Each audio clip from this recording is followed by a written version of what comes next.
side.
Hello ladies and gentlemen, Namaste, good evening, Sat Sri Akal.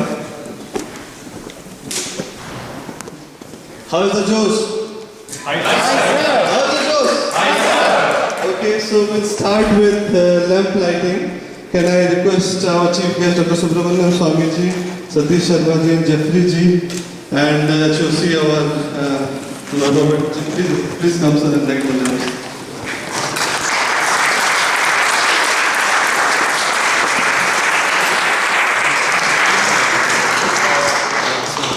Due to health and safety, we are doing Eid here. Actually, sir, please.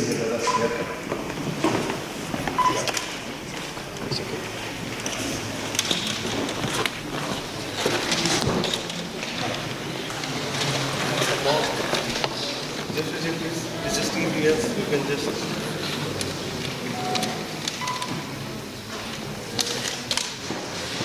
That is so much.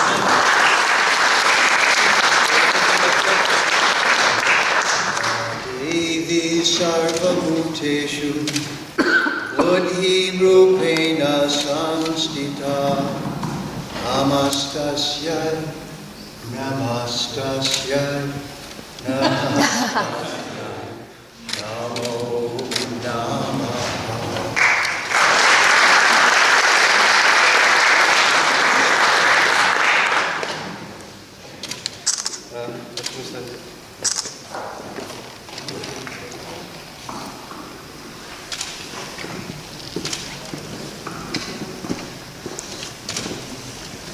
Can I request our guests to Satish, Jeffrey ji and Dr. Swamy to take the 6 here, please?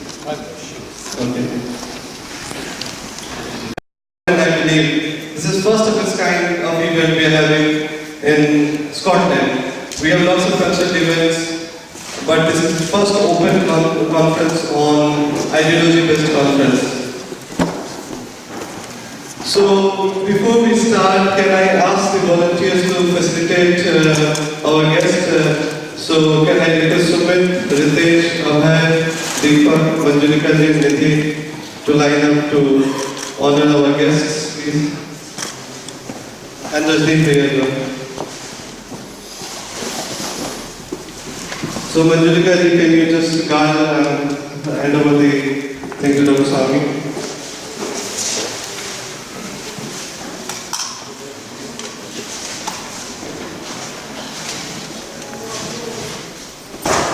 Manjulika ji is a yoga teacher and review RJ as well. She came from Glasgow.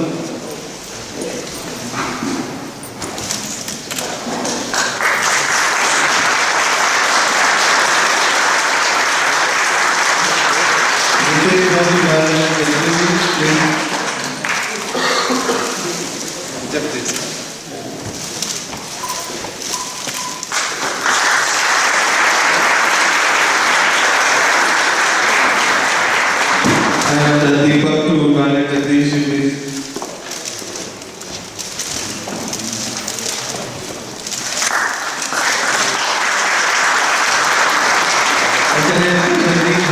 to and Satish Subramanian.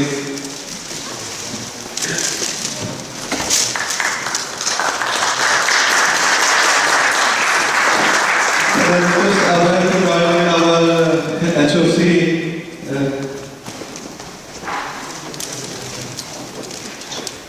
HOC sir, please. Thank you sir for your participation. Can I request Nitin to guard and Mr. Swamy please?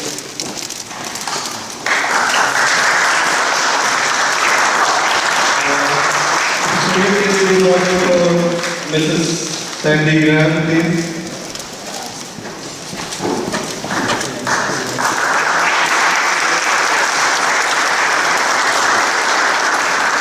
First question, does anyone know what these things are? This gumshoes? Yes. So we have chosen because Assam and Scotland has a good relation, past relation, because the tea gardens in Assam was started by two Scottish brothers to beat the competition and monopoly in tea by China. So, brothers and sisters, I welcome you to the Dharma Rising event. The role of Dharma in post-Brexit Indo-Scottish relationship. We have Dr. Subramanian Swamy, who is an MP, nominated member of Rajya Sabha, and he is economist from Harvard, academician, anti-corruption crusader. I can go on and on, so he needs no introduction. So we are fortunate that we've been trying this for the last 4 or 5 years. Finally, we have him in Edinburgh. And we also have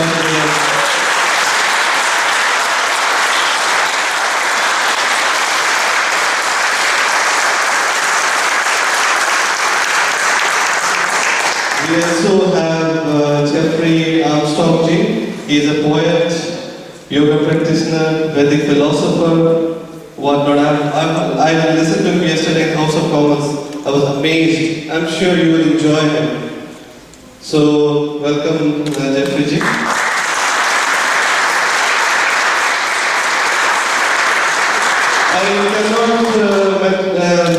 I have to mention two special people.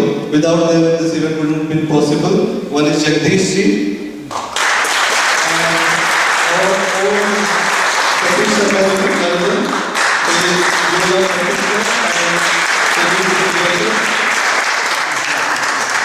So this is a very interesting time, ladies and gentlemen, for both India and UK. India, where billions of people are voting to elect the new government, and UK is set to exit the biggest market, the European Union. It's more interesting from the perspective of Scotland as well, because majority of Scotland voted against Brexit. So the current crisis making it the Scottish people a little frustrated. And the Nationalist Party here, the SNP, has started putting the agenda forward for independent Scotland again. So we, the Indian origin people, which constitute around 1.2%, is it right, Beta Vishwaji? 1.2% in Scotland, Indian origin, yeah. The Dharmic people, whom you call Indic people, the Sikhs, Hindus, Jains. So we all are in Arjuna syndrome. We don't know what to do and how to do. We are so lucky to have you here to guide us. So just want to give you background that there is not a single MP, Member of Parliament, or MSP, Member of Scottish Parliament from Indian origin. I think there is not even a councillor from an Indian origin. So we have no voice here. So if you don't have a voice, you have to choose what is given to you. It's not a criticism, but I have found that majority of Indian diaspora, they just earn, send money in India, buy home, and if they have enough time, they watch cricket or watch movies. Nobody is thinking how we can better our life while we have decided to live. So we want all four of you to guide us how we can participate in public life. I know you started VHS, where Virat Hindustan Sangha, if you don't know about it. It's a platform where all is connected. You see all of us from VHS, the Virat Hindustan Circle, anyone with a Hindustani origin, Hindu, Sikh, Muslims, they all can join. And it is on the air think tank, as Dr. Swamy calls it. You don't need to attend meetings every day and to be involved in agitation or anything. It's just on the air think tank, as and when required, meet and resolve problem. And we luckily have Satish Sharma who is fighting against the Dharmic community in London, in Westminster, and is spending his own money from his own pocket. I can give you example like caste legislation against Islamophobia and things like that, where he has been fighting tooth and nail to protect our community. So we need more people like Satish Sharma ji in Scotland as well. So, due to VHS, we have built up a good team here. You can see they've all volunteered and happily come here to participate, to get enlightened with it. So, without taking much of your time, so I just want first Satish Sharma ji to give a perspective of what Dharma is. There's a lot of confusion in people's mind. People think Dharma is a religion. So, can I ask you to enlighten us what Dharma means and how can we live a dharmic way of life? Thank you.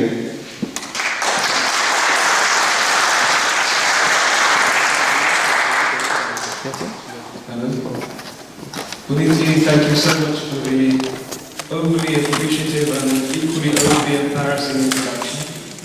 And thank you all for coming out on the middle of the week, no doubt after very busy, hard-working days, to join us to make this event a success. We're here in a church, and one of my bucket list ambitions has been to stand in a pulpit and deliver a sermon. I'm so tempted to fulfill that today, but I don't think it would be quite appropriate. But thank you very much, Puneet. So I'm not going to take too much time, because while I'm based on these shores, I'm in London most of the time, and hopefully I will have an opportunity to come and share thoughts and views in the future as well. But we are graced with the presence of two people who I acknowledge as my gurus in different spaces, and so I'm going to try and give them as much time as I possibly can, and hopefully towards the end we'll have time for yourselves to engage with Q&As and possibly even direct interaction. So I will try and limit my time as much as I possibly can. But the issue that I've been asked to address is a huge subject. What is Dharma? And we could talk for generations and millennia on what is Dharma. It's something that people have been working on and writing on for a long period of time. But I'm going to try and demonstrate what I've found Dharma to be over the last few years with a couple of simple analogies. I was born in a village in India, a village of 8 houses with no electricity, no phones and anything else. But the beauty of village life in India is that we're taught so many little homilies and so many little stories, which in later life you find that they're from the Upanishads or they're from the Puranas and things like that. And one of them, I think, is really relevant to us today. Puneet started his introduction with, we're in confusion, we're in Arjuna's stage. And that really is, for me, where Dharma comes into play, the decision-making process.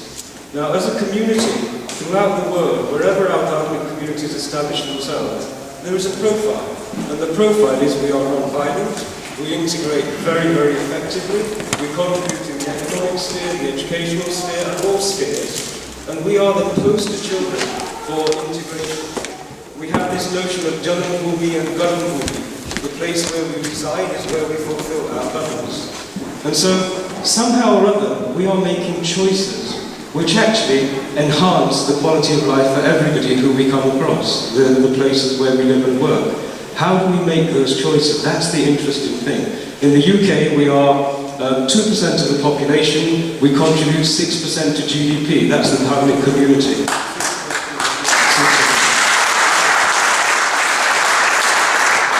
Another statistic is that we have the second lowest representation amongst the prison population. So if you look at the whole profile, if everybody were to follow our decision-making processes, we would see a 300% increase in GDP, we would see a reduction in the prison populations, which is dramatic, and everybody would be contributing in a much more professional manner and a much more holistic, integrated manner. So we have some way of living which we need to share with the domestic population. They desperately need it. Now you mentioned the Arjuna moment, where Arjuna is saying, what do I do? And Krishnaji responds and says, Yatha ichasi tatha kuru. But whatever you're feeling, your inner drivers, go ahead and do that. But that's after Arjuna has had the revelation of the Gita to him. So I'm just going to turn to this decision-making process with an analogy which I think is pertinent to the time. One of the stories I heard in the village when I was growing up was the story of a woodcutter who was in a forest, and he looked up and saw 3 sages walking along. And he thought, this is a heaven-sent opportunity. I'm going to ask these people to bless me with some knowledge. So he approaches the sages and he says, please, what is your mastery? What is your skill? What have you learned? What are your siddhis? And one of the sages turns and he says, I can look at a bone and chant a mantra, and from the bone I can recreate the whole skeleton. And he goes, wow, that's wonderful, but prove it to me. And there's a bone there, he picks it up, says his mantra, and suddenly there is a complete skeleton.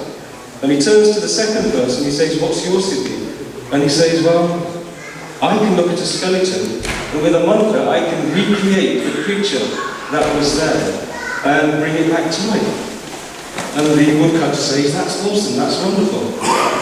But before he's allowed to do it, the third one speaks and he says, one second, would you like to climb up this tree with me? And let's just look from above. And so the sage, the last sage, plus the woodcutter climb this tree. The second sage turns to the skeleton, he repeats the mantra, and suddenly there is a fully formed tiger there. And the tiger attacks the 2 sages and kills them. The woodcutter turns to the other sage and he says, what's your siddhi? And he says, I know when something shouldn't be done. He said, that's my professional appeal and understanding is when to do something and when not to do something. Now this is what Dharma is about, being able to make the right choices and knowing when not to do something and when to do something. We are in an age where technology is running amok. People are developing technological solutions without considering what the outcome of those technological solutions might be on society. As a dharmic community, we make decisions on a slightly different basis. We don't calculate profit and loss. We don't calculate benefit or harm. What we do is we respond in a manner which is based on principles. Now, our ancients learned that life is a long journey, one of many generations.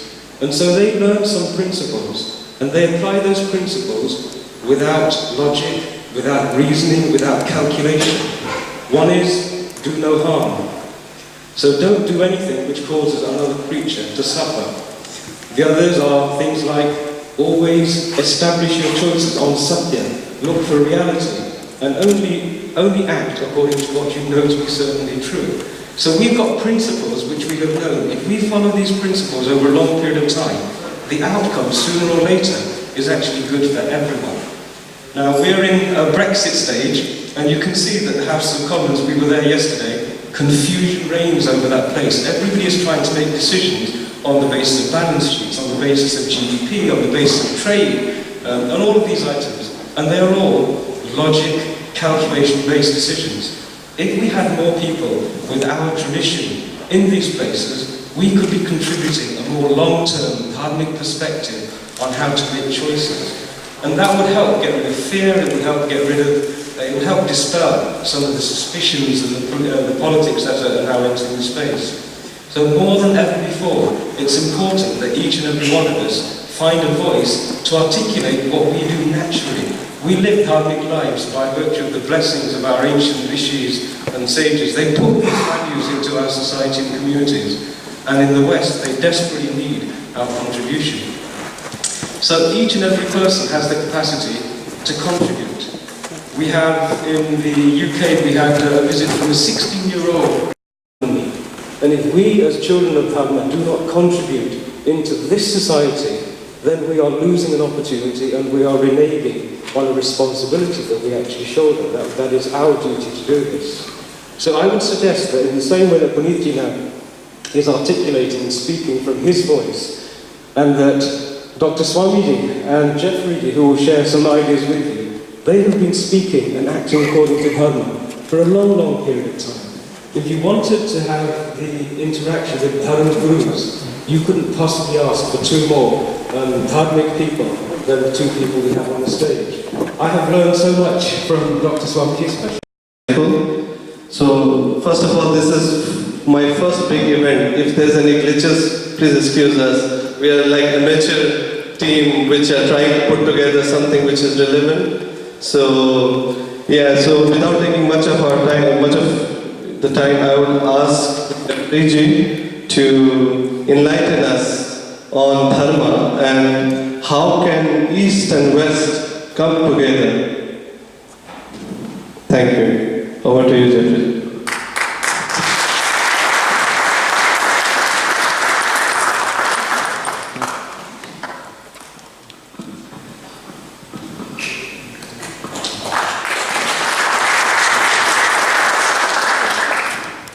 Namaste to all of you. Would you say it for me? Namaste. Namaste. I love that so much. It's a wonderful irony to be here in Scotland for the very first time. My last name is Armstrong. Neil Armstrong is my uncle. He's an astronaut of outer space. I was raised right in the middle of classic Christianity in churches like this. And I had no really disrespect or injury from any of the people there. But I had a complaint about one thing. Jesus seemed very friendly. His father seemed very dangerous and unkind. And that paradox caused me to ask the ministers questions that they didn't like. Little did they or I know that I was a yogi from a previous life. Bahunam janmanamante jnanavanmam prapadyate vasudeva sarvamiti samahatma sugurvaha.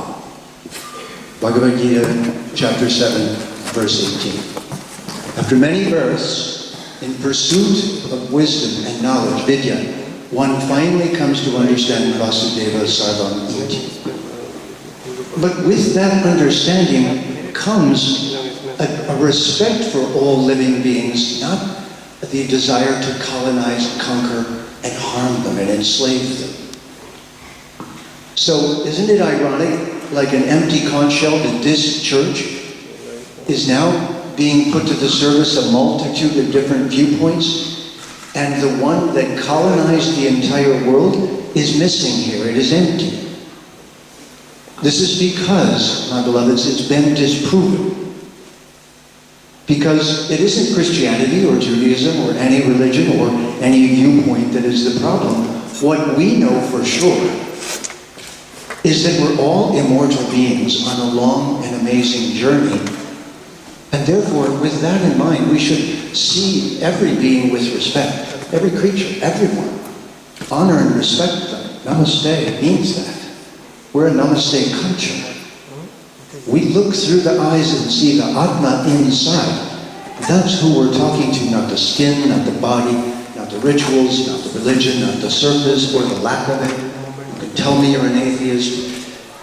You can tell me whatever you want, but I see you. And when I see you, I don't take your words as seriously as you. And because we, this entire beautiful Bharatiya culture, sees this planet not divided up into countries. This is Mata Bhumi. Do you know that the word human comes from the word Bhumi? Human is just mispronounced Bhumi. We are Bhumi beings, not human beings. We're cells on the body of a being, Mata Bhumi. Yasyam samudra buddha sindurabo, yasyam bandam prishtaya sambhavu, yasyam idam chinvati pranadeva. This is known as the earth prayer from the Atharva Veda. It's addressing Mata Bhumi, and it's us saying, pardon me, my feet are on you. Pardon me, but I think I'm harming you. Help me to understand how not to.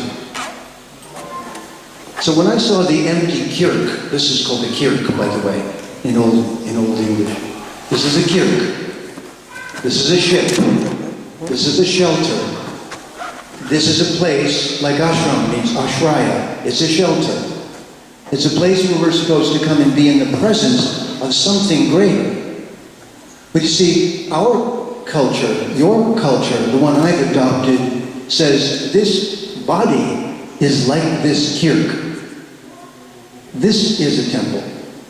This is my temples. This is my deer. This is where Paramatma lives in my heart. I am the immortal being who's volunteered to be on this journey. But the thing that was not present in the Abrahamic religion specifically, two of them, and I don't mean all of them, I mean something got into them. I think in Scotland, the people were tired of being here with cold weather and bad food. So they went and conquered Bharat. But once they got there, it was so nice, they got infected. So I want you to understand that what goes around comes around. And so when I saw everyone here, and I thought, the chickens have come home to roost. Do you understand? These cold weather cultures went out and said, the ones that went out said, we have manifest destiny. We're actually better than anyone else because we believe in the gentle, loving Jesus. So we get to go out in the world because of that and steal everything and rape and pillage and take what we want and grab other people's property and land. I don't remember reading that when I read Jesus. He said, be humble. He said, be kind. So supposedly, I don't know if he did or not, but that's what's in the book. So how can you walk around the world with a book that says be gentle and kind and then go steal everything and enslave everyone? Just think about it. And here you all are, and we all are, in this church, which is now the meeting place of all of these wonderful cultures. Sat Shri Akal Ji, Ekonkar, Satnam, Siddhi, Guruwahi, Guru Govind Singh kept Bharat from being destroyed. Every time I look at you, I go, yes. Don't let the truth be destroyed. That's Sikh Shishya, disciple, protector of the Veda. But this is the spirit of the whole culture. But we've decided not to become the enemy. Is it not so? There's a saying I really like, never get in a fight with an ugly person. They have nothing to lose. Think about it. They have nothing to lose. So this leads us to something very important. There's two kinds of Veda, by the way. One is called Vach Veda, and one is called Vastu Veda. This building was built with Vastu. The English word astute comes from the Sanskrit Vastu. It means to know how to build something within nature that is in harmony with the devas and laws of nature. Now, Vach Veda is Ekonkar Satnam Siddhi. It's starting with that Onkar. Starting with Onkar, everything came out. Om Dur Bhuvasva Tatsavitur Vareniyam Om Purnamada Purnamidam Purnat Purnam Udachyate. But out of that Om, the Purnam, the plenty, the everything came forth. So, what I want to share with you is something that I had to do first, starting in this kirk. I went and asked the minister questions, and he didn't like it. He didn't like the questions. He didn't like that I would question the dogma. And the older I got, the more I saw that this supposedly loving, gentle viewpoint went around the world and destroyed every culture they found and stole everything. The amazing thing about your culture, my culture, that I've learned from you and your rishis, is that just after everything had been taken, the 60s happened. And do you know what the 60s was really about? I'll tell you. It was a disillusionment of all of us in my generation that our idiot politicians were going to foreign countries with massive weapons and dropping bombs on innocent civilians and calling it carpet bombing. Really? Carpet bombing? These are insects and you're getting them out of the carpet? I refused to go, and I'm third generation military. My last name is Armstrong, which is a Scottish name from a Scottish warrior clan. I was trained, bred to be a Kshatriya. I've done martial arts all my life. I was raised on horseback. I'm a sword fighter, a knife thrower. And I'm a lover of the gentle wisdom and respect, because a real Kshatriya would never harm a hair on anyone's head or beard unless that person was harming the innocent.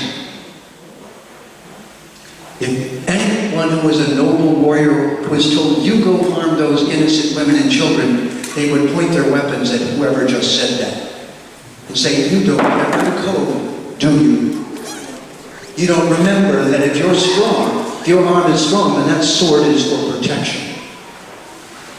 So Raja Vidya, Raja Guyam, this is what the 9th chapter of the Bhagavad Gita begins with. This is the royal knowledge. But this royal knowledge was not to make the royals superior to other people looking down upon them and exploiting them. So what I'm really talking to you about is Brexit. The chickens have come home to roost. All the cultures that were, here's what happened in Bharat. So first, the British came and took everything. Everything they could. Every penny, killed. I don't even want to talk about it. You know it. I don't need to remind you of the pain and suffering of your ancestors. But I know it. I want you to know. And I am going to make sure that the world knows about it.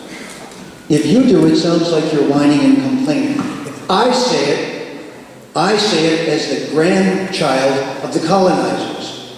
We made a terrible mistake. We owe the world an apology, a big one. And we need to rewrite the history books and tell the truth of what was done.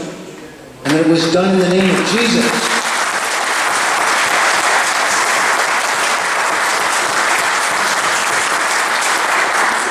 And we need to say it not to punish them now, but so that it never happens again. This is the point. This is why you're here. This is why I'm so honored to be here with you. This is why I am one of the fans. The great person sitting here who is humbly, with huge determination, just said, I do not want to become corrupt this lifetime. His refusal is to become corrupt this lifetime. I so bow to that.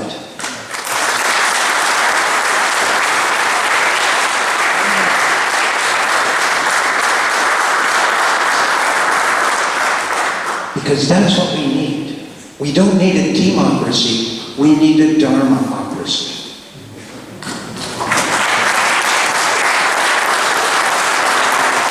And this doesn't mean someone gets converted, it means, did you notice the word convert has the word vritti inside it? Did you notice that? Bet you didn't. What is yoga? Atha yoga anushasana, right? And then what? Yoga, chit, vritti, nirodha. So what does it do? It unconverts you. Yoga takes your twistedness away. Vritti means you got twisted by something. I'd like you to just take a second and look inside yourself and look where you're still twisted by some past injury. And I want you to realize that that is where you're disabled. And yoga just wants you to do things every day so you don't have those twists. So you're not twisted around in some twisted direction, as it was called in Western civilization, Quasimodo. I call this ahankara. I call it igor. Yes, master, you were a great master. You were just a body master. You were limited to your culture, master. You were your race. You were the only one who was great. Go take from everyone else. That's igor. That's the ugly, gory Ravana. That's Duryodhana. That's Dhritarashtra, blinded by the land. Dhritarashtra. And his ugly child, Duryodhana, the dirty fighter. Don't fight dirty. don't steal the land. This is Tabuni.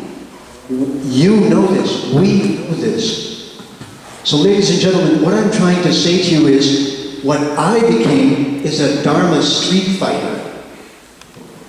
What happened to you, I am so sorry.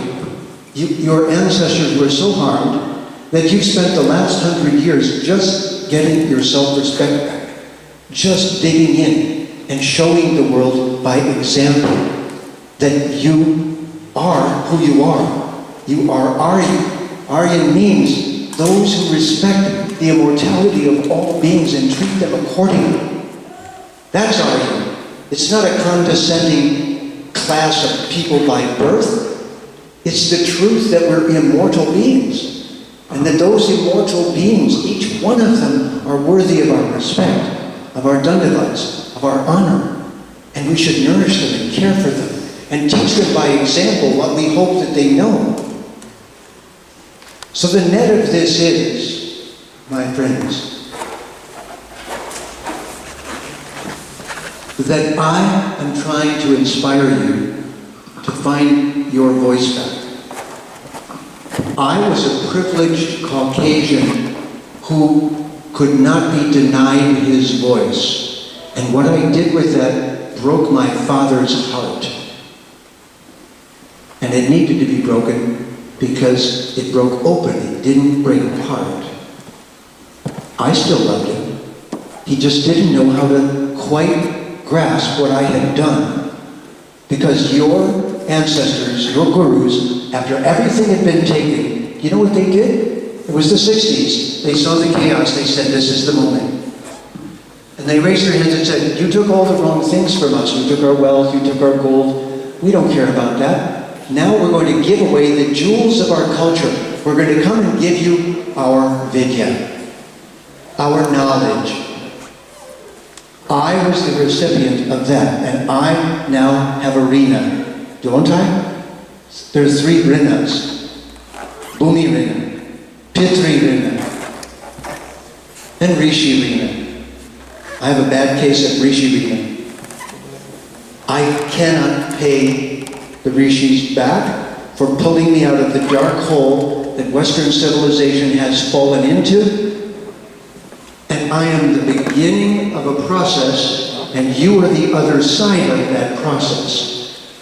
When you find your voice, it will not be aggressive, arrogant, hurtful. It will not be sectarian. It will not be forceful. It will not be racist. It will not be against anything except harming the innocent, destroying Matabhumi, and making a life that is not sustainable.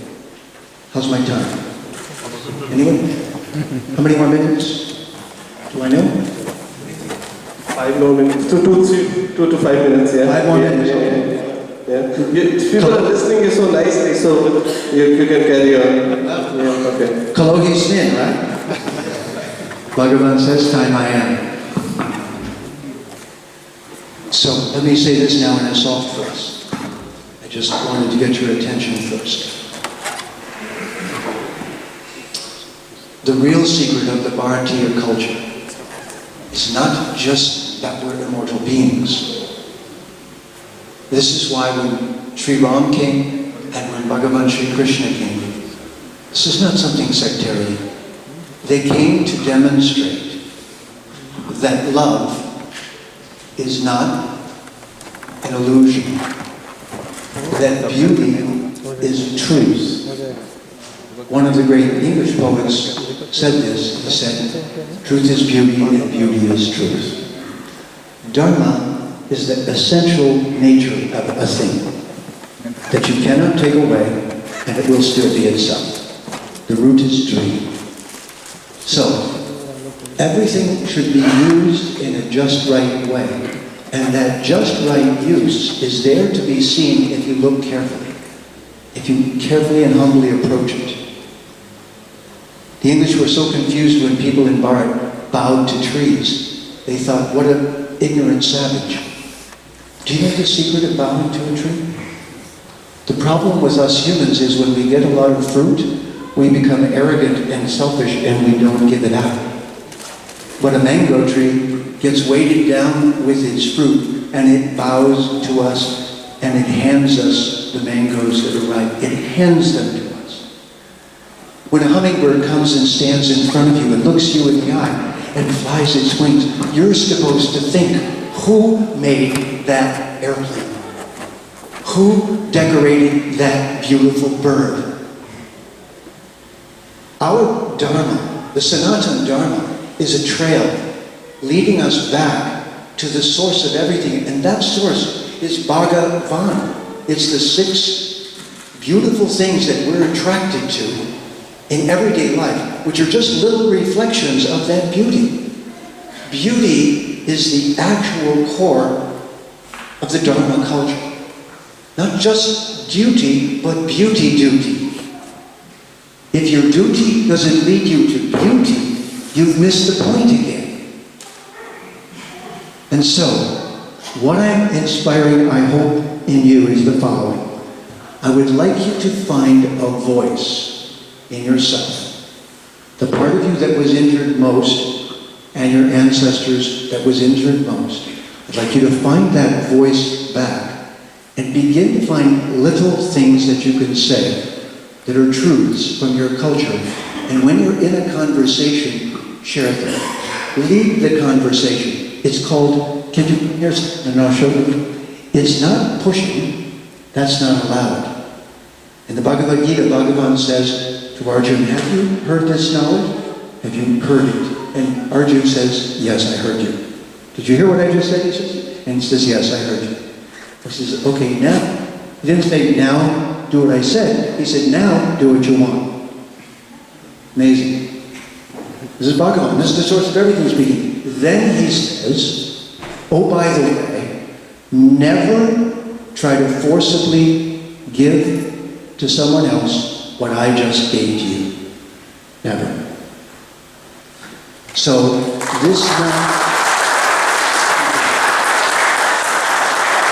this knowledge is never given by coercion, and we do not do conversion, but I want to give you the big secret. Kata. Did you know that the Pope's throne in the Vatican, where they have the basilica, you know, where all the Tulsi's grown? In the basilica, in the Vatican. And the Pope sits on a square chair. It's called the cathedra, the square chair from which he speaks the kata.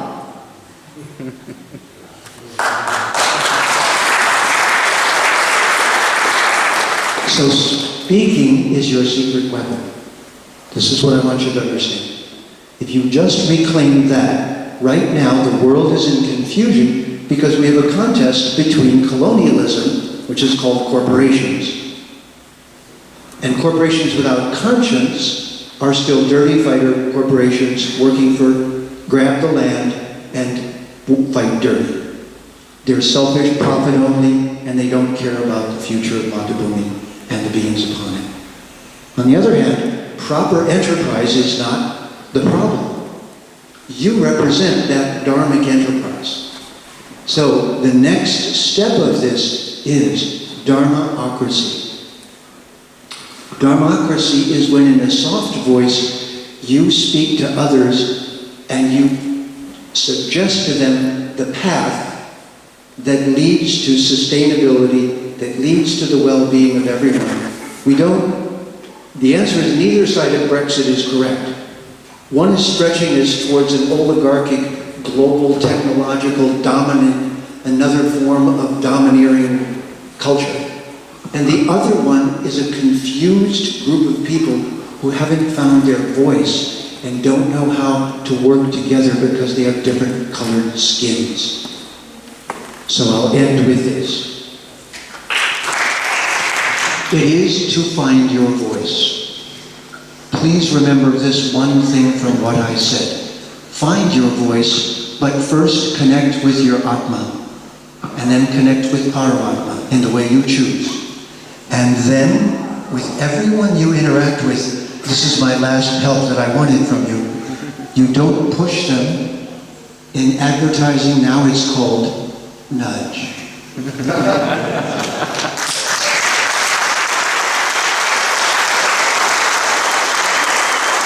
This is how the guru teaches their chela, not like this, but like this.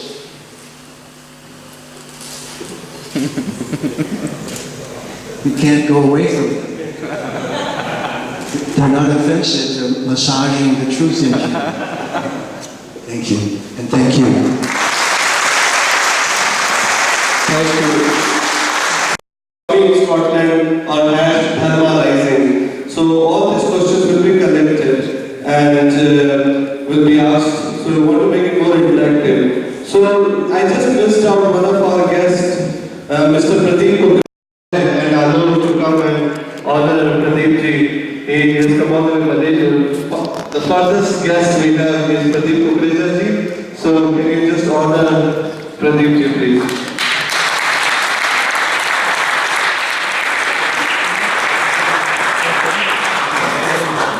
So if you have any question, please ask any of the volunteers for a paper and a pen, and you can ask.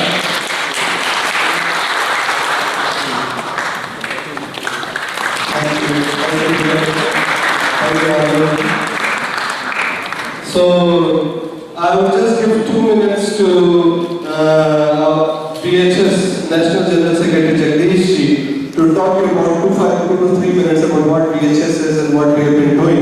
Dr. Swamy is the founder, and Jagdish ji is with Dr. Swamy. We were just speaking on the way to the venue. I asked Dr. Swamy how long you have been known Jagdish ji. He said the only person after Mrs. Roxana ji is Jagdish ji. He is known to Dr. Swamy for the last 42 years, 44 years. Yeah. So Jagdish ji, can you just give us a brief about VHS?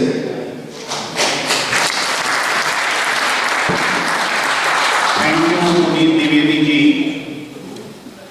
First of all, I wish to thank our friends from Scotland and surrounding areas who have come to the function organized by Puneet Dwivedi and his VHS friends. And you have heard the excellent speech of our Vedic scholar Jeffrey Armstrong and Satish ji, who is the inspiration for all of our Hindu friends in UK. And you are about to hear Dr. Swamy. I won't take much of your time. About 2 years ago, I had come and addressed some VHS volunteers in a meeting organized at Dwivedi residence. And from that time onwards, we had decided to have a program of VHS and Dr. Swamy here. During the run-up to the last Lok Sabha election, that is 2014, there were a lot of followers of Dr. Swamy who were active on the social media and who believed in Dharma and his crusade against corruption and all the other activities which he has been spearheading. And we used to have regularly patriotic global People's Conference. When I mean people, we used to refer, Dr. Swamy used to refer to the followers he has to patriotic people, Twitter followers, people. So this is how we used to have these conferences all over India and in some parts of the Western world. Thereafter, in 2014 September, all our patriotic people friends decided to form an organization headed by Dr. Swamy, and it was known as Virat Hindustan Sangam. Many of you are very active and follow Dr. Swamy and his activities. Basically, VHS, that is Virat Hindustan. I'll just take another 5-7 minutes to just run through a few slides. Few months, and we were just I was new to Twitter, and I didn't know how to use it. And somebody told me that I knew about Dr. Swamy, but I didn't know whether his account was real his account or somebody just made this up. So I saw something about some politician, which I'm not going to reveal, online, and I took a screenshot of that and sent it to Jagdish ji and Dr. Swamy. It was around 12 o'clock midnight in here in UK,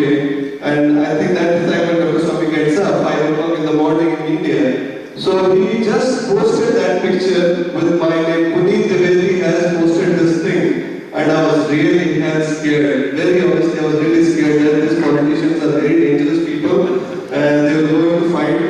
And my wife was more scared than me. She said, why do you use those things? You are going to make us in trouble and all those things. I was really not sleep for the whole night, and then in the office I was thinking, what should I do? If they find out me, they're gonna do something with me. So I just find out Dr. Swamy's email ID from Google, and I said, Dr. Swamy, please delete that tweet. I'm not sure whether you read your email or not. Please delete that tweet. I don't want to be in trouble. I'm very fearful. So he just messaged in one line. The only thing you have to fear is fear itself. And trust me, that changed my circumstances. So then I started getting more interested in Dr. Swamy's life. So two persons in my life whom I've researched a lot is one leader is Subramanian and another is Dr. Subramanian Swamy. I find it very, very inspiring. So I just wanted to share a few slides. I didn't get a chance to make it because I missed my flight yesterday to go to House of Commons and all this running here and there organizing this event. But I just came up with a few slides and Satish will help me with. So just a quick few things about Dr. Swamy. He is President Nominated Member of Rajya Sabha. This is his 6th term as an MP.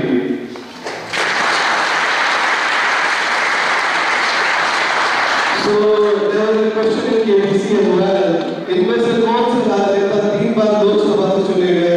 उसके अलावा राज्यसभा से निर्वाचित माननीय सदस्य दोनों रह चुके हैं. So there was option Subramanian Swamy, Arun Jaitley, Manmohan Singh, Sharad Pawar. So the person gave wrong answer to Subramanian Swamy.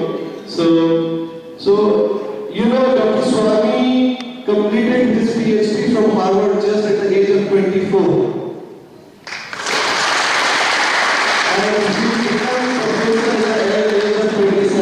So there's a picture. Unfortunately, you can't see it. He's teaching in Harvard there. So you go to the next slide. Next. You can see he's very smart. Swamy is super devoted. And I've heard a story about why Dr. Swamy gave up his very formal suits. We can ask him the question and answer round. So why he stopped wearing suits? I think he took out his colonial hangover. That's what I can feel. Okay. So during his PhD, he worked with Puneet, who invented the modern GDP formula, the country's GDP. So he worked with, he co-authored the paper of theory of index number with Paul Samuelson, who was the first American to win Nobel Prize in economics. The paper was published in 1974. So see here Dr. Swamy with Indira Gandhi ji. Dr. Swamy used to play cricket as well, and I came to know that he still watches cricket whenever he gets time. So his favorite team is obviously CSK, Chennai Super Kings. And he used to, I think he was the award for cricket. What was this? I don't know what was the occasion.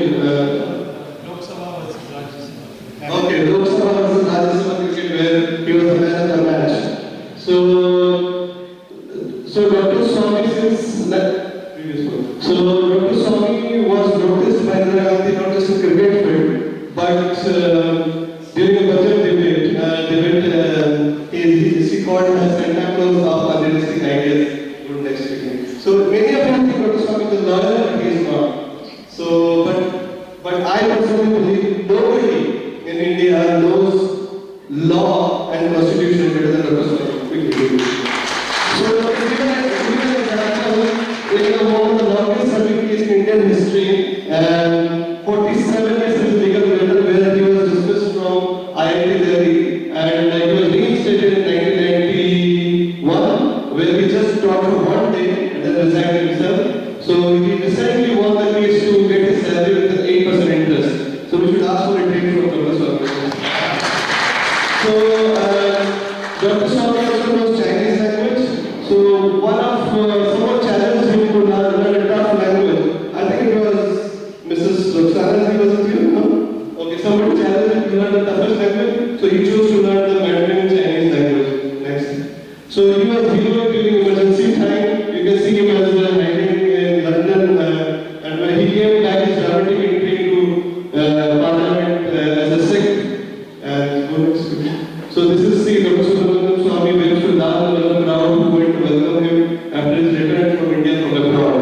So this is, he was in exile when Indira Gandhi imposed emergency in India.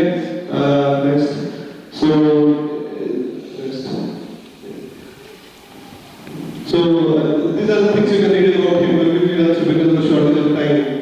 So, and many of you don't know, he negotiated with Chinese to get the Kailash Mansarovar route open. So Kailash Mansarovar is one of the Hindu pilgrimage which Dr. Swamy and here you see Jagdish ji and Dr. Swamy recently 2-3 years ago visited Kailash Mansarovar, which is very, very tough pilgrimage, I must tell you. They both visited Mansarovar again.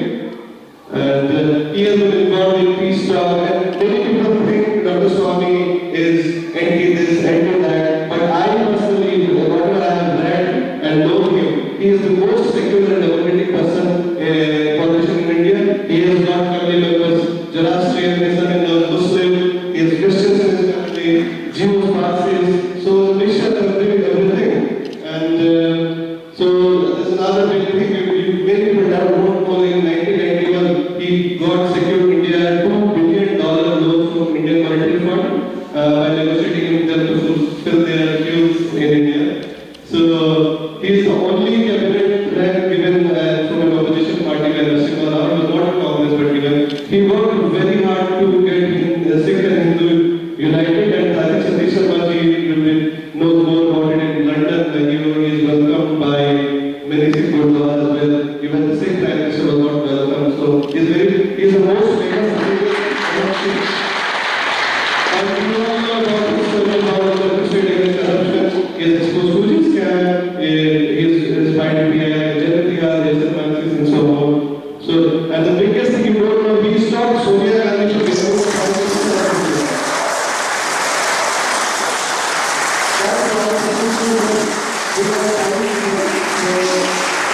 All over Dr. Swamy.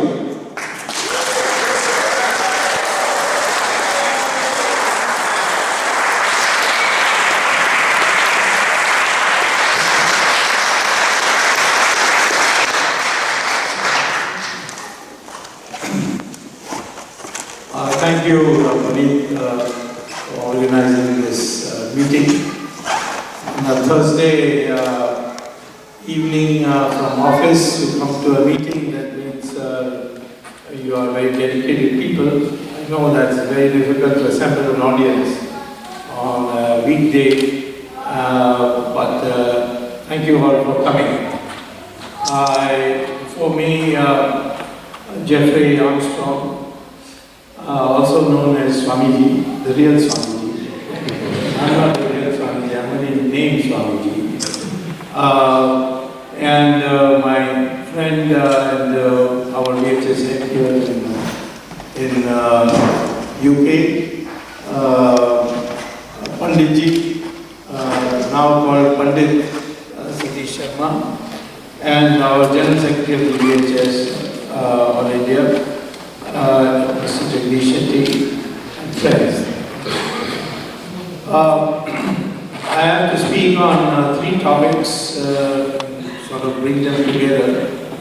One is on Dharma, the other is on Brexit, and third is on the Diaspora. And do I have a limitation of time?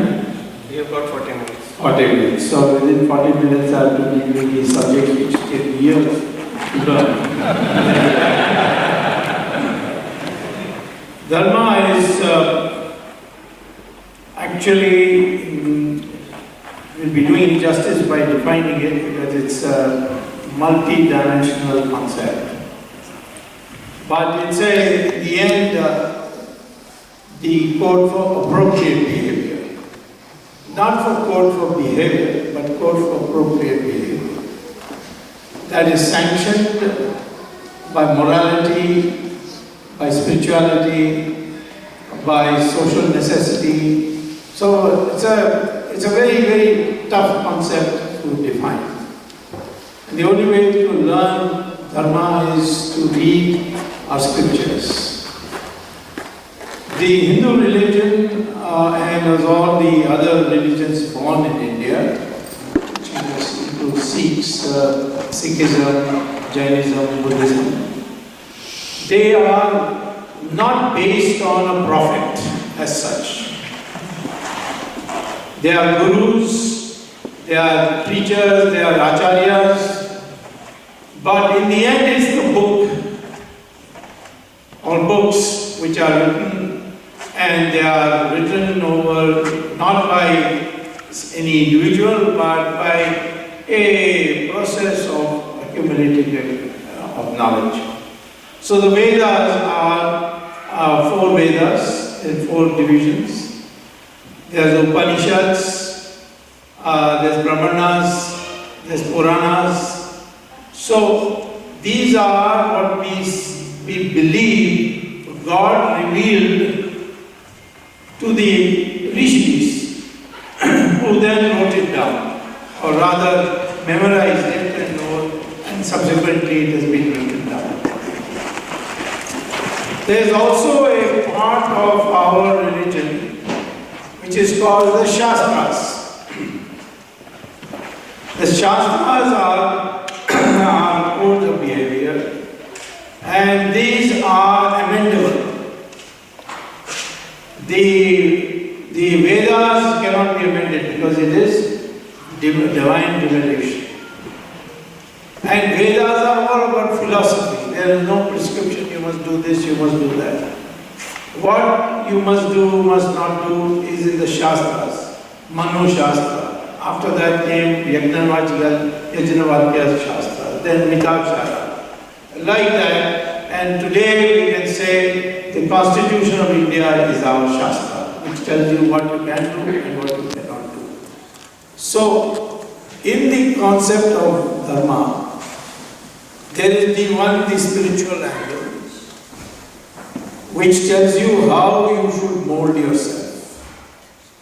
Then there is something called Rajadharma, which tells you how to conduct the affairs of the state.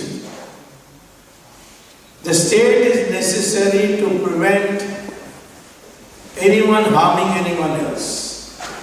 To be able to live peacefully and pursue your goals, there is a state which is necessary, and that must have a code, and that's called Rajadharma. Then there is something called Apadharma, which is in the times of a special situation when you can suspend Dharma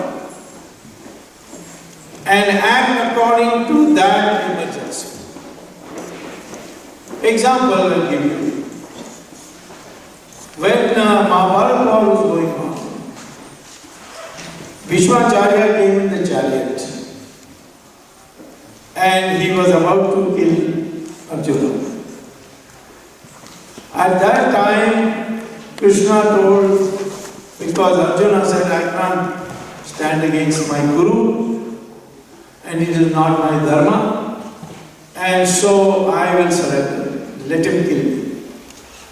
It is at that time Krishna said, no, you must kill him because he watched the stripping of your wife, Draupadi, in the open Rajya Sabha of the king. You know that after losing the dice game, they even pledged Draupadi in the game and lost it, and Draupadi became what is called a slave. And so to humiliate her, they dragged her into the Rajya Sabha, Duryodhana and Dushasana, and tried to strip her.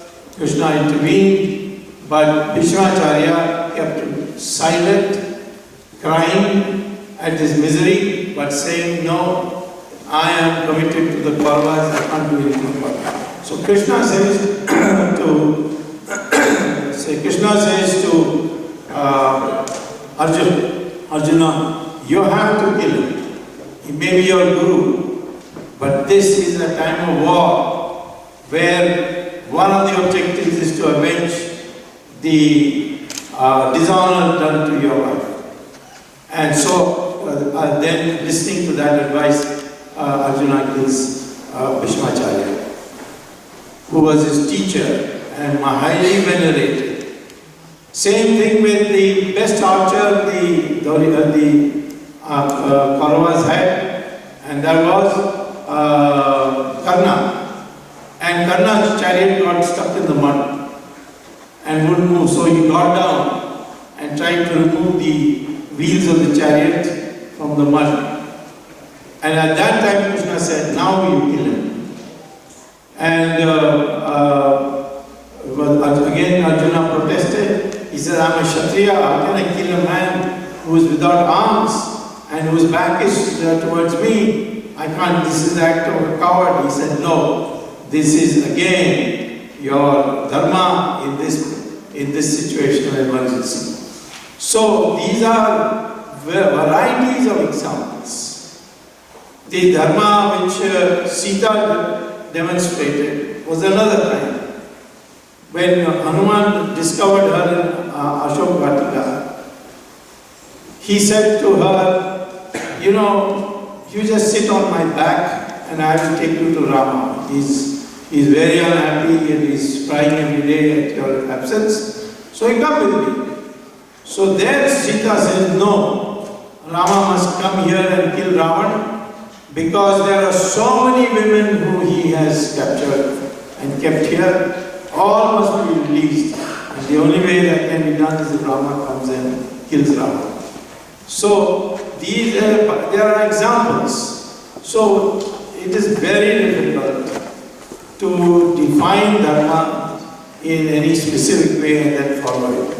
Other religions are much easier because they have books and a prophet. And what the prophet says, everybody has to follow. Like Christ and the Bible, like Quran and Muhammad. That way, these religions are different from Hinduism, where there is no one book to follow. It's a philosophy. There are applications, and these have to be learned. So therefore, I would say to all of you that you must now, as Indians in this country, understand what is your dharma. Not going to temples alone is dharma. But what is it that you have to do in order to promote the country in which you have settled down, at the same time keeping in view the culture that has brought you to this level that you can come here and work here and compete here. So in this context, we have to look at it, and I founded this Virat Hindustan Center mainly because our Indians have been brought up under the British system of education. I am not saying the British system of education in Britain is bad, but the British system of education imposed in India through Macaulay, that was mischievous. That was to create what Macaulay himself said, a Indian brown in color, but dressed like an Englishman, eating with fork and knife like an Englishman, adopting all qualities of English people in order to recognize that he is adopting a superior culture. And but at the same time, he must not forget that he is an Indian, which means he must be a Babu, a Clark, and so on. And that's there in a minute that he was prepared. Minute means a report which he prepared and said a minute on education, which was presented to the British Parliament in 1935, implemented, and the first act was to remove Sanskrit from every possible educational institution that was there, whether it was a Gurukul or whether it was a school or it was a university. Sanskrit was wiped out in the process. So why do we today say that it is your dharma to relearn Sanskrit? If you can't relearn, teach your son. If your son also has become too big, teach your granddaughter. Teach them in Sanskrit. Why? because Sanskrit will give you the gateway to develop your Dharma. Sanskrit has multivarious effects, which you can find out by reading, going to Google. Google says that there is a school in London called St. James School. And there all the children, it's a boys' school, all the boys from the age of 6 to 11, in the morning for half an hour are made to recite Sanskrit shlokas. Now you can go to Google and type St. James School and Sanskrit and that will come out. And the principal was interviewed, a bona fide Englishman. Why is it that you are forcing the students to learn to recite Sanskrit shlokas for half an hour from the ages of 6 to 11? He said, because I am of the view that if you do so, your brain development will be far superior to compared to the children who do not recite these Sanskrit shlokas. So that is the power of Sanskrit. The NASA, that is the, what is it called, the National Aeronautics and Space Agency, NASA, Space Agency, yes. They have been regularly doing research on artificial intelligence. Artificial intelligence essentially is to prepare a core knowledge out of all the existing knowledge. And that existing knowledge is to be stored in a computer and collated. It came out that ultimately there are so many languages with so many varieties of knowledge. Which is the language in which the computer will understand? If you have so many languages, the computer will get confused. And NASA, in its Journal of Artificial Intelligence, and again you can go to Google and get this out, came to a research after 20 years that the only fit language for storing knowledge in a computer is Sanskrit. Therefore, Sanskrit.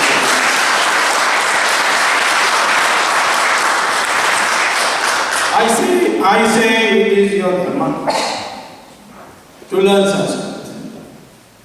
But if you can't, because you are now fully employed, your time is not available, then make someone else learn Sanskrit.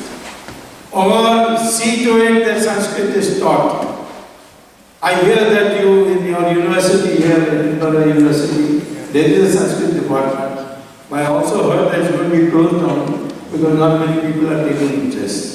If all of you sort of enroll to become students there, to learn Sanskrit, I think they will want to do it. You are in a position to do that. And Sanskrit is now coming up in India. We did not promote Sanskrit all these 70 years because we thought it was against secularism. It has got nothing to do with secularism. In fact, the Hindu religion, which includes the other religions, Sikhism, Buddhism, Jainism, in this aspect, that we all believe, all religions born in India believe that the path of all religions lead to God. There is no such thing as a monopoly for the Hindus or the Sikhs or the Jains and the Buddhists. Christianity does not say that. It says either my way or damnation, if I am right. So does Islam say, there's only one way, my way. They don't say highway, they say the other way is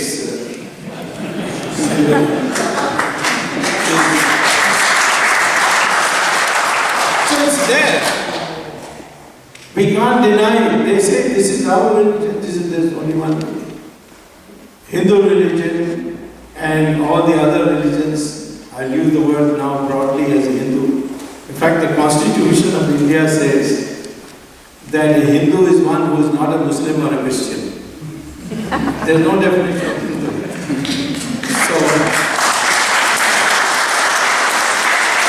So the Hindu religion believes all religions lead to God. so secular as Hinduism. When they attack that if you have become a strong votary of Hinduism, you must be intemperate, you must be violent, you must be intolerant. All these adjectives are used. But the fact is that this religion makes everybody, accepts that you too have a path which we accept. We may say that your path is like going on a village road and the Hindu path is like going on a turnpike or a motorway. That we'll go faster to God. Those are minor amendments that people have been making. But the fact is that the first principle you must accept is that all religions lead to God. Whether by methods which are slower than others, it's not important. So this is a concept which you have to imbibe and spread. And we find a lot of people today are slowly coming around to this view that this is the modern view. There was a Hollywood actress called Julia Roberts, who once came for a shooting in Delhi, in India. And then she met a sadhu, and she got talking to him, and then she went to his ashram. She returned, and she was a very famous actress. She's got Oscars and all. And she converted to Hinduism. And we have an example here. He had a flourishing career in the corporate world of training people, of finding talent and so on. He gave it all up, and he's now become an acharya. So, and none of us have asked him to do it, nor we have promised him free trips to India or anything.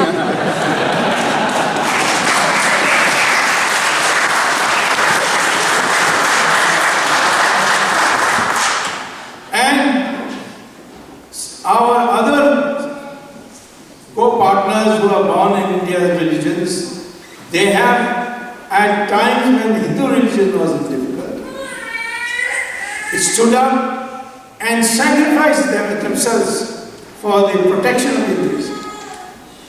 Who broke the back of the Mughal in the Mughal Empire? It was Guru Gobind Singh.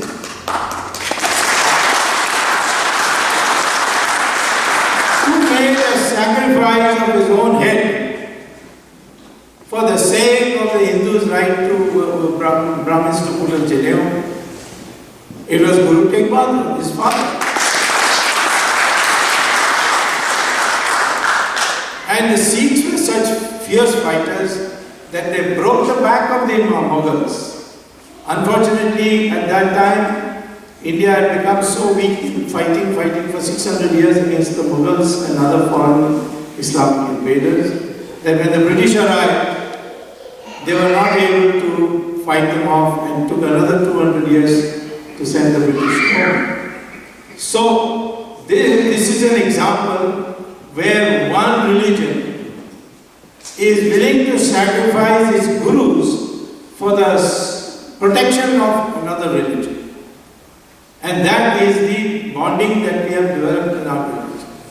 In our entire history, which is a continuing history, the Indian-born religions have never harmed anybody who had another religion. The Parsis, who ruled the Zoroastrians, as they are called, who ruled Iran for many glorious centuries, and flourished the whole. It was called Persia those days. Persia had become a great developed society. They were invaded by Islamic forces, taken over, converted 100% in just 15 years. Today that Iran is an Islamic state. Same thing in Mesopotamia and Babylon. Islamic invasions converted 100% of that population by the usual methods. Egypt was converted in 21 years. Christians converted Europe in 50 years. But in India, you had the Mughals fighting for 600 years, still could not convert. And then the British came, and with them came the missionaries. They could not convert. And despite 800 years, still 80% or 82% along with Buddhist, Christians and Sikhs, we are still 82%. It doesn't happen anywhere else in the world. So only in India this happens. And for that, all parts of India fought. People don't know our history. The Ahom dynasty was attacked 17 times by the Mughals to cross into Burma. 17 times they defeated them. But if you ask today any Indian student, have you heard of the Ahom dynasty of Assam? They would not know. Vijayanagara Empire lasted 300 years, covered more area than the Mughal Empire. But in our history books, there is only at most one paragraph that in South India there was an empire called Vijayanagara Empire, which was founded in Karnataka. This is what they say. And this is for an empire which lasted for 300 years and had more territory under it than the Mughals had. Whereas the Mughals have one chapter for each emperor. Akbar to Aurangzeb is only 150 years. This is 300 years. Each of the Mughal emperors have one chapter. So these history books have distorted your mind. You don't know what the real India is. And that has to be changed. And that has to be changed in the minds of everybody, Indians living in India, Indians living abroad. You are those people who came from the Hindu faith and its co-born religions. They face a different problem than other religions who come into other countries as diaspora. If a Muslim comes from India, he will find Arab Muslims, he will find Qatari Muslims, he will find a whole, at least 51 countries are represented in various countries abroad, settled down, United States, Canada, England, other places. They come from so many Muslim countries. And they can bond religiously with them. But the Hindu family of religions, they don't have that. So therefore, while you are as a diaspora, it is your duty to educate people about what Hinduism is, not convert. There is no provision for conversion in Hinduism. If you want to become a Hindu, all you say is, I am a Hindu. Nobody can challenge you. No, you don't need it.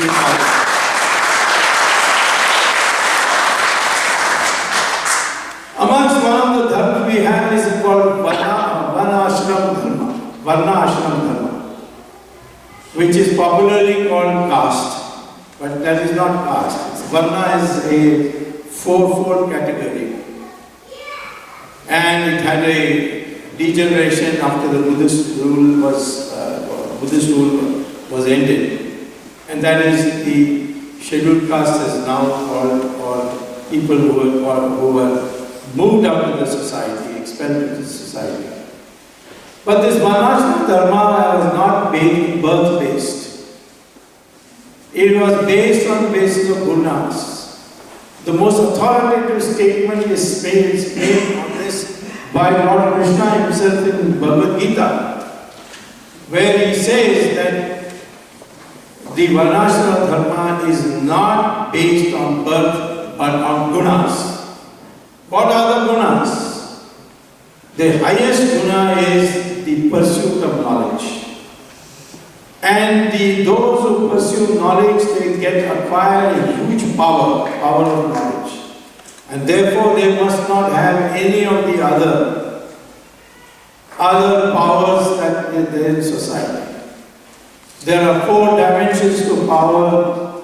First is knowledge, second is weapons, third is wealth, and fourth is land.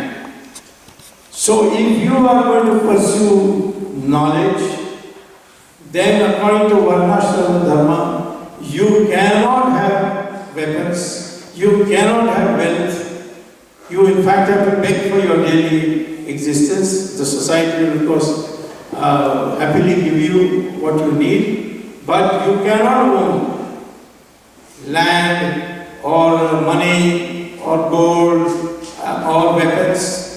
This is the status of a jnani and a tyagi.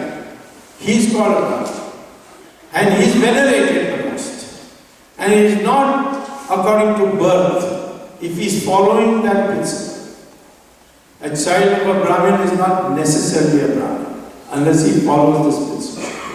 And this our country has imbibed in it and respects even today. Mahatma Gandhi led our country. A lot of others have helped him, but he was the one who ignited that unity which was not there before. The Congress party that existed before Gandhi came was basically a kind of club which was sending petitions to the British government. Gandhi made it into a mass movement. He was human, he may have made mistakes, I'm not on that. But he wore a langoti and bare-bodied, bare-legged, and went around the country and the people started following him. When I first went as a student to Harvard, my classmate asked me before the class started and the professor had come, can you explain to me why Indians followed Mahatma Gandhi? So I said, why? He said, he is not properly dressed. How can you follow a politician who is not properly dressed? I said, in your country, politicians be properly dressed? He said, absolutely. He must be in the finest suit, his shirt must be laundered afresh, and he must have a tie, shining shoes. And if you are not, then you are in trouble. In fact, there is a famous debate between Kennedy and Nixon, and it was a television debate, which found it was found that Nixon had not shaved that day. And so he lost the election because he didn't properly shave. But he said, this American student said, this man is not properly dressed, and you are following him, and he got you freedom. I said, if Mahatma Gandhi came to your country, you won't allow him to lead you? He said, no, we'll put him in jail for indecent exposure.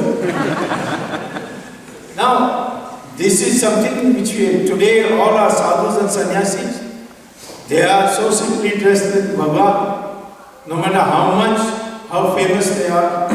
Have you seen the priests of Christianity and Islam? Have you seen the Pope, how well dressed he is? I'm not objecting to it, but I'm saying this is a question of perspective you must know.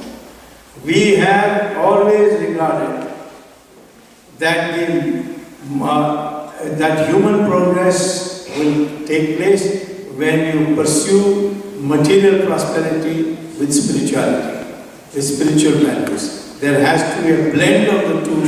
You cannot. Money is a means to end. If you earn lots of it, then whatever you need you keep, but the rest must be devoted to society. And this discipline is how the Varnashram Dharma was developed. It has now developed certain problems of time, and therefore today it's become a birth-based. Scheduled castes were never forever scheduled castes. Valmiki was a scheduled caste. He was born in a scheduled caste family, or what was called those days as Paraya. In that family he was born. Whatever the reasons for which that family was designated that. But Valmiki became a Maharishi. The son of a scheduled caste is not a scheduled caste. It is whatever gunas that he pursues. I always regarded Dr. Ambedkar more of a Brahmin than Jawaharlal Nehru, who never passed an exam.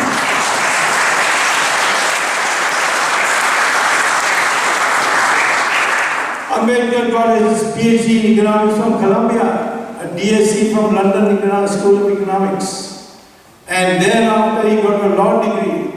And thereafter, he became chairman of the drafting committee of the Constitution and produced that Constitution, which is the largest constitution in the world, as a prescription for every particular situation.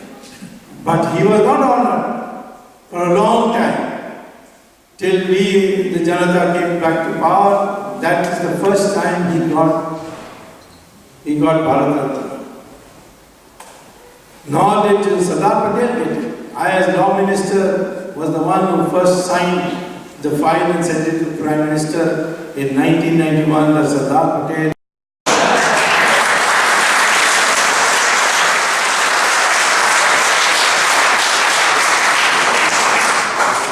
Hereby award Bharat Ratna to Jawaharlal Nehru, signed Jawaharlal Nehru, Prime Minister of India. This is the perspective that got warped by 200 years of the British rule in our country. But today we are not in that phase. That is gone past. We don't look at Britain as a country which exploited us. Occasionally we have little scraps like whether in Jallianwala Bagh they should express regret or apology. Or sometimes we say, why don't you return the Kohinoor, which is, it's on the crown of the Queen. But essentially, our society, I said now it's gone in the past. And our interaction with Britain is based on many of the things on which we have gained and Britain has gained. We feel we are today collaborating with Britain in a variety of areas in science, artificial intelligence. Britain came to India and set up the IIT Delhi, in which I was a professor for some time. But Mrs. Gandhi got angry one day because I said that Soviet socialism will not work in India, and she thought I was dangerous, so she dismissed me. So I went to court, and of course my wife was a lawyer, so I didn't have to pay fees for it. And after 47 years, I not only been returned as a professor, which I resigned later on, but I also got all my back salary at 8% interest. So now my retirement fund is. But the IIT Delhi today is a premier institution that was started by the British government. Similarly, we have many students who have gone to universities in Britain and come back and served India and given new innovations. Innovations is the area. Let me tell you, as an economist, economic development or a GDP growth rate of 10% and more cannot be achieved by having more investment and more capital and more labor. It is by new inventions. Britain overtook India. India was the leading economy from the time immemorial, and at least from the time 080 when we have some statistics, right up to 1780. India was the highest GDP country in the world, highest per capita income in the world. And then Britain had Industrial Revolution. And how did it have Industrial Revolution? Because it invented the locomotive. It invented the Bessemer blast furnace for steel. So these two, the steel and locomotive, transformed the economy. Later on, more new innovations came, such as electricity, electric bulbs, telephone, teleprinters, fax machines, jet engines, and aircraft flying with jet engines. And finally, in 1996, the internet, which has transformed the way you communicate in the world, that transform the way you conduct business. So therefore, it is innovation that matters. And that is where Britain and India can cooperate. We, both of us, it is size doesn't matter. We may be now the largest, second largest population in the world, the third largest GDP in the world. And Britain is much smaller country population-wise, and even GDP-wise it's less than India, much less than India. But in terms of innovations, Britain and India can cooperate, have been cooperating. We have many joint projects which we have successfully put into operation. So this is where it counts for us. So Brexit doesn't matter to us. You are in it or not in it, we are not concerned. Because our dealings with Britain have very little to do with what Britain has involved itself in with the European Union. So you have it fine, you don't have it fine, but our connections are getting deeper and must get more deeper. The diaspora now, you have demonstrated your capacity. You people are now sending more money than anyone else has sent in the past back to India. So many families are prospering today because you are loyalist sons and daughters of your parents are sending money back. And that is coming through the official channel and is boosting our foreign exchange. But now, as a community, you must now move away from just being employees or some startup or something like that. You must now get into the structure of the society here, because you have settled down here. And if you settle down here, you will be a great help to India too, and of course a great help to Britain. I should like to see more and more Indians in the police. I'd like to see more and more Indians in the military. I'd like to see more and more people in the bureaucracy. I'd like to see more and more Indians as members of parliament. So you must, I believe in Scotland there is no Indian MP at all. No one has been elected. You must do it. And we must see that this society with which you are now adopted and with which you have cultural links, and those cultural links are also being replicated here, as I gave you the example of St. James School. This now becomes a much more thing than just an appendage, where you are serving some ad hoc issues for the British society. You must become the British society, an essential part of it, and that will be my opinion of your Dharma in this society. Thank you very much.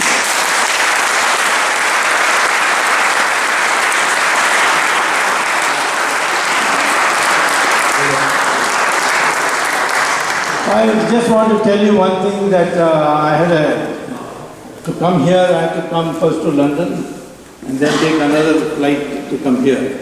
I don't see why I should fly from India straight to Scotland. So I'm working on it.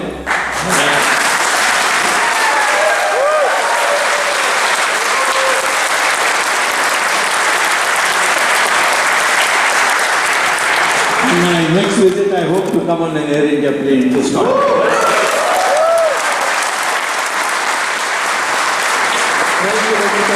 Thank you, that was really insightful. And now, how is the Josh?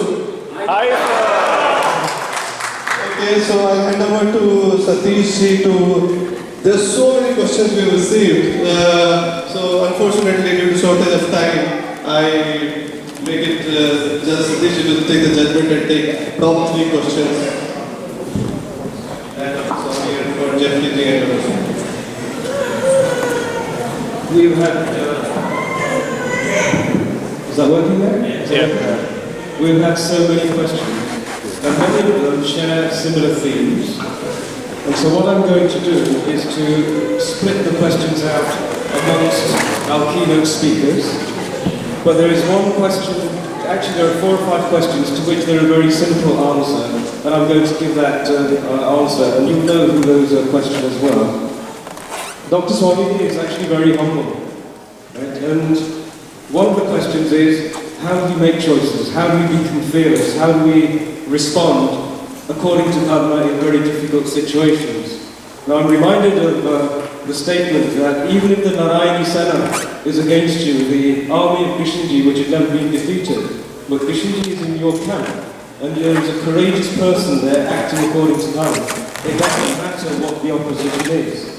Now Dr. Swamiji has demonstrated that in his life and his cases. Most of you probably know that there is an election going on, and the vast majority of the opposition leaders are all out on bail because of Dr. Swamiji's actions.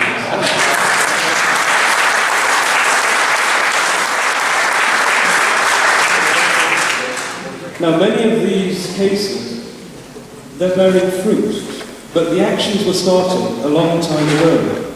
So Dr. Swamy has been acting in accordance with the guidance that Krishnji gave, in that at that moment he had the evidence and the opportunity to act, and he acted and then left it to the universe to bring the results according to what the universe and Krishnji needed.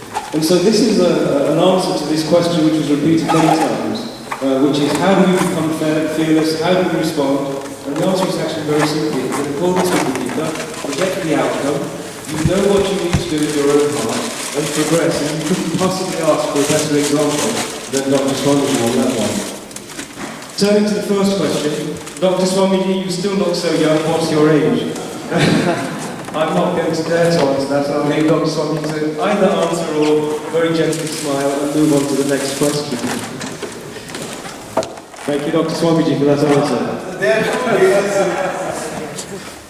Well, there are 2 types of ages according to modern science. One is called chronological age, and the other is called phenotypic age.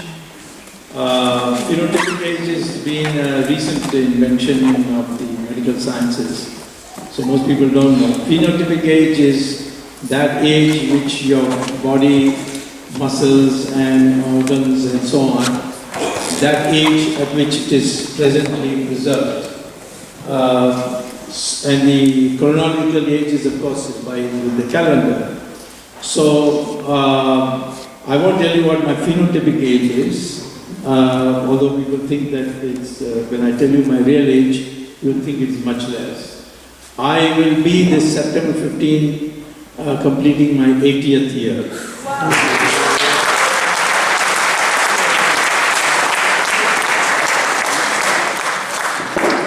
And if you wanted an example of how Dharma supports those who support Dharma, I think in that last statement we see that Dr. Swamy has so much energy. Now you know what sustains Dr. Swamy in that. So turning to the first serious question. How can India strategically take advantage of the current trade war between China and the USA? And again, That's a very good question. I'll leave it to Dr. Swamy to ponder that one. And then respond. Well, we don't want actually to take advantage because we think that the kinds of needs we have for the coming 20 years, which we are seeing, we are expecting to accelerate to a situation where we overtake China and challenge the United States for its supremacy on innovation. And for that, I think for the time being, we would like a very good and friendly atmosphere with the United States. As far as China is concerned, they take all our raw materials and sell us their processed goods. But China is in little trouble from us in the future because the entire economic strategy of China was to get semi-processed goods from East Asia and bring it to China, import it to China, and then add value, complete it, becomes a complete product, and then export that to the West. Earlier on, East Asia used to export directly to the West. But then East Asia labor became very expensive. And therefore it was much better for the East Asians also, and of course the Chinese, to have these semi-processed goods brought in to China. For example, Lenovo, the circuits and basic material comes from Taiwan to China, and then they put in the keyboard and the glass and the frame and everything, and then put a stamp on Lenovo as made in China and export it to the West. Now, that is because China so far has had very cheap labor. Now we find the Chinese skilled labor and semi-skilled labor wages are much higher than India's. And therefore I think we should persuade these East Asians to divert that semi-processed goods to India, and then from India go to the West. And that means it will mean the collapse of China. But on a political level, I am totally in favor of very good relations with China because they are our neighbors, and it's always a good policy that even if you can't be friends with all our neighbors, we should separate. We should separate some of the neighbors on our side so that we can take care of the other neighbors if we don't like.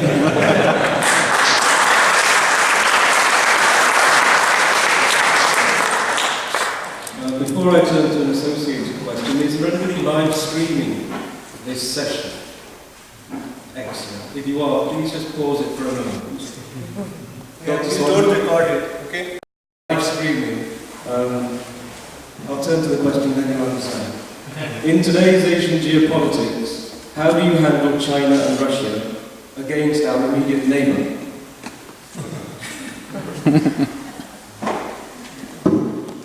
Well, our immediate neighbor, I think I can afford it because you put no streaming here there. I don't mind even if you did.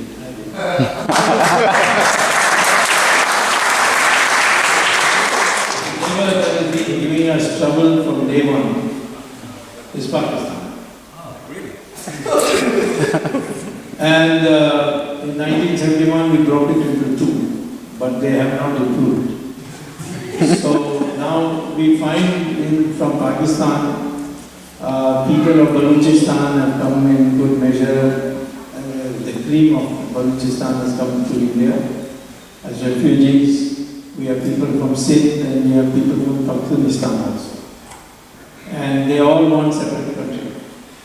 So if Pakistan doesn't give up its terrorist policy against India, then I think we should now move from breaking into two into breaking into four. And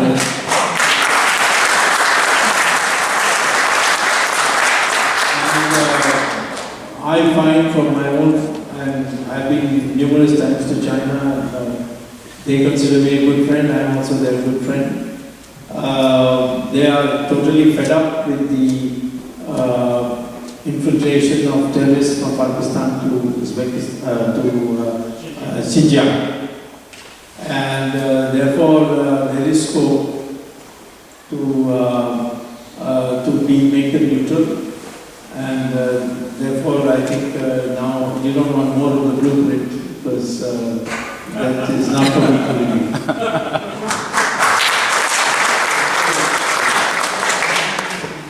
So turning from Dr. Swamiji's field of expertise to Dwivedi, you have chosen a question which I think you're probably best suited to answer, so if you'd like to respond to that question. The question is how to find balance in life between spirituality and materialistic life. And in parentheses, considering meeting parents or country's expectations as a youth. Well, first of all, I can't think of a more confusing and problematic time to be a youth. So my respect and heart goes out to all of the youth who are struggling with the world they find themselves in. Each of us, when we're young, is poised at a historical moment.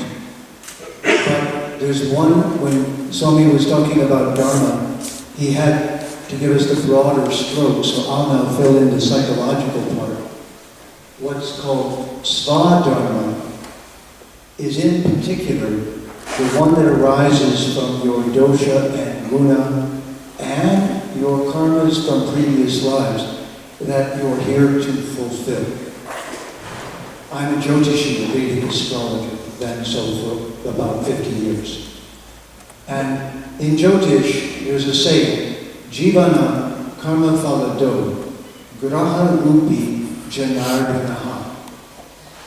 It means that the grahas, or planets, are given the responsibility to deliver our previous cause and effect to us, acting under a particular version of Vishnu, who is the keeper of balance.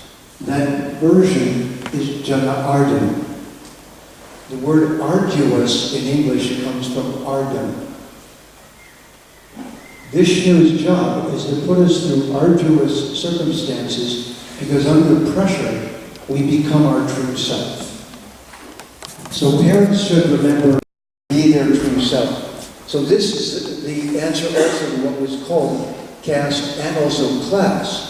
Your eligibility to be in a class of work is that it follows your true nature. This was the wisdom of the Vedic Dharma. So everyone should help the young people find themselves, not superimpose an idea on them that suppresses their search for their true self.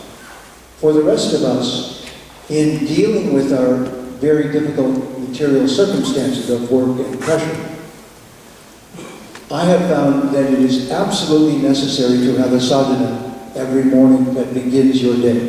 There is no question about it. The rishis knew in the morning we're born again.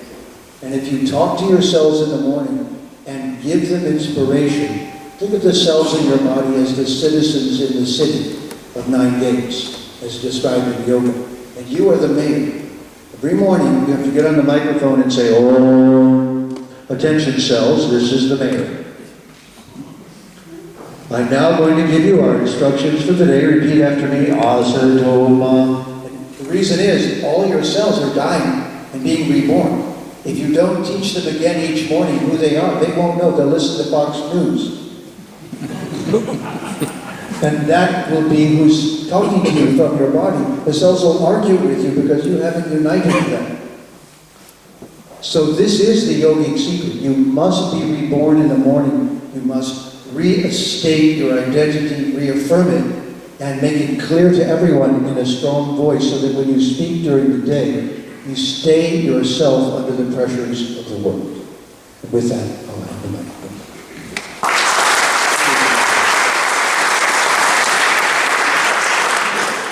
As you've gathered by now, Dwivedi is a master etymologist. He traces connectivity between words across time and across countries and civilizations.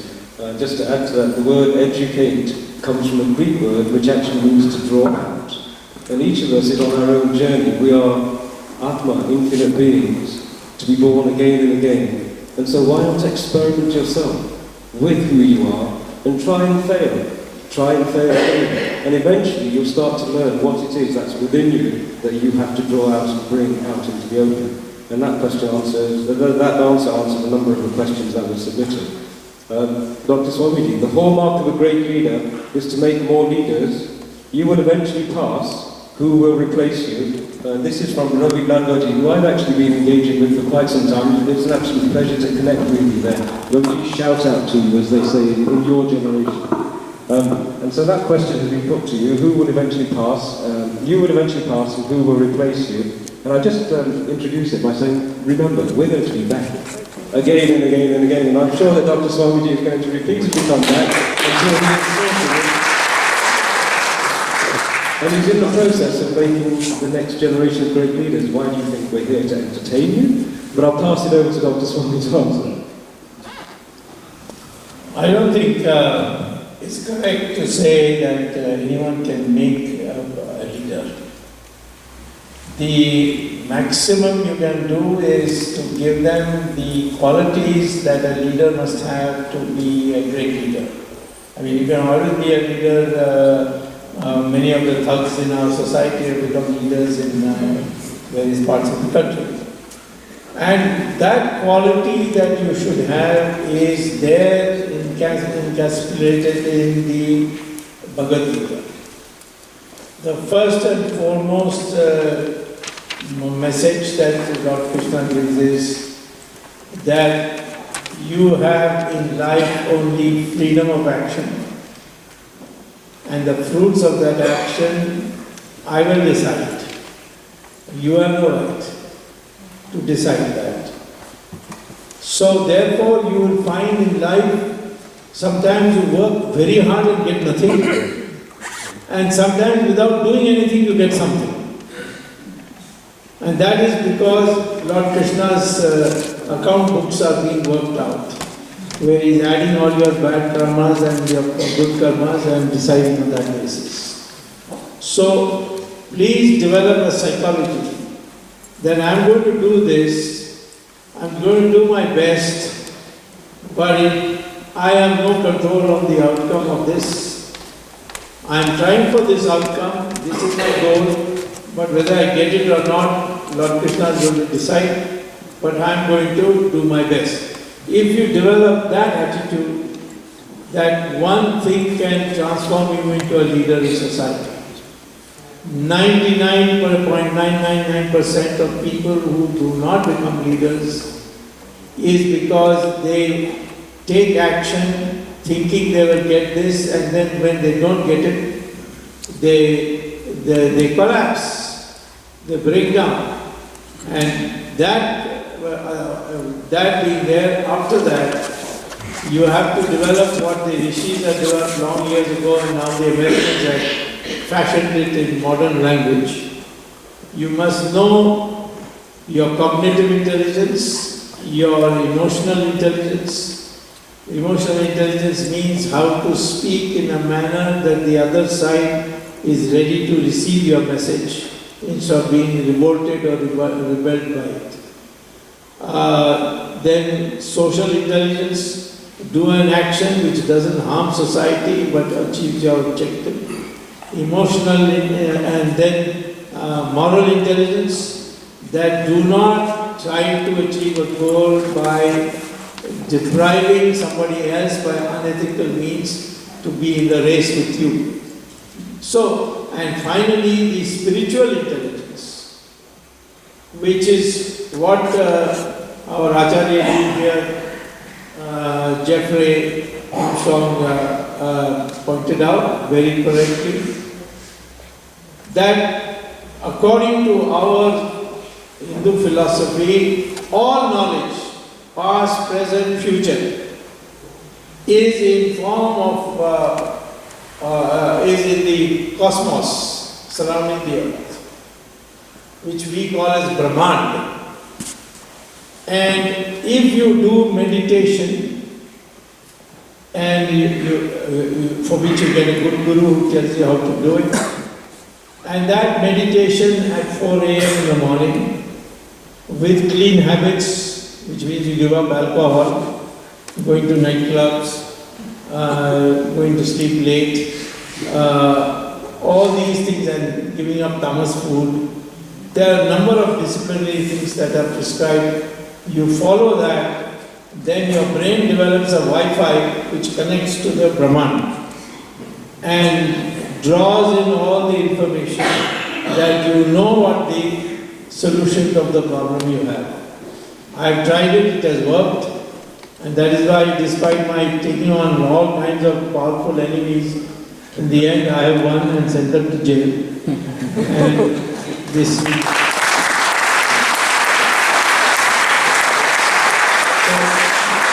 my advice, therefore. Lead a life where you meditate your mind and focus it to what your objectives are, and that will send a wireless message and you will get back in your brain how to do it. I did it in all my court cases. I suddenly got the solution and I worked it out. I've just got a brainwave on Ram Mandir, and I can assure you in the next 6 months I'll get to the Ram Mandir.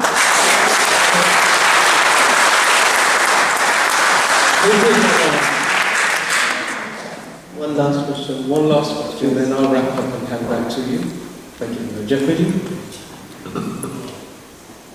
The question is, how can I enlighten my Scottish friends about Dharma and Indian culture when my own country is plagued by corruption, lawlessness, pollution, and overpopulation?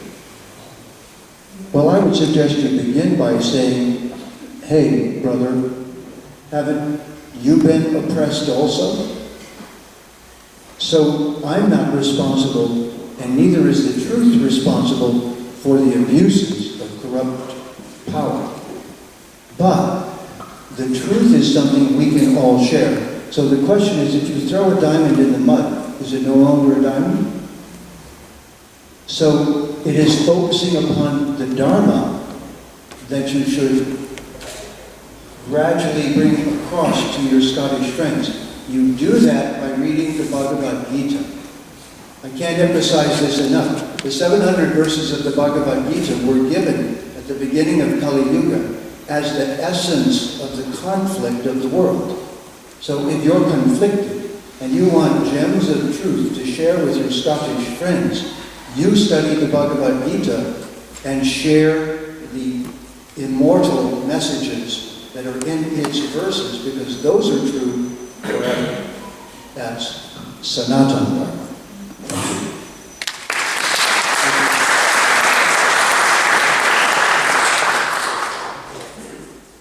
We are blessed to have many Shastra, one of which is the Guru Gita.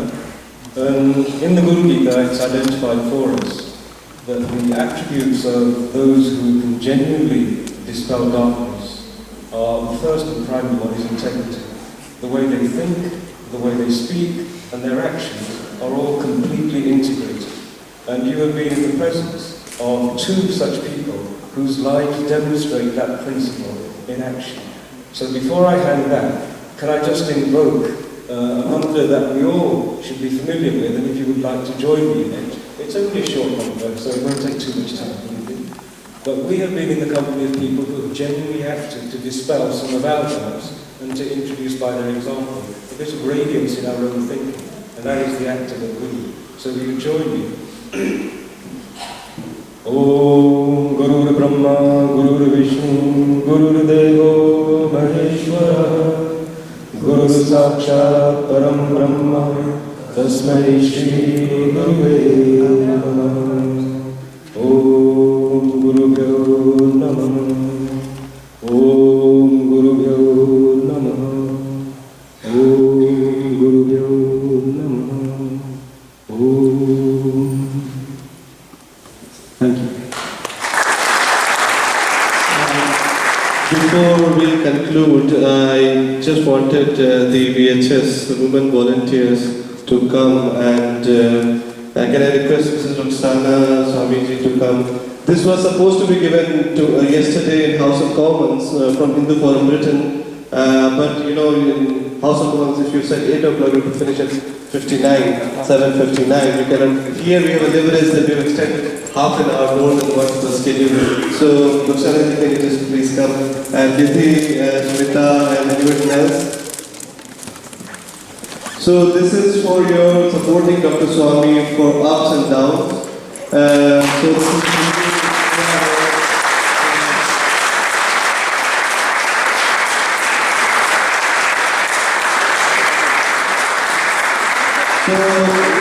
Mrs. Roxana has written a biography of Dr. Swamy. What's the name? Evolving with Subramanian Swamy.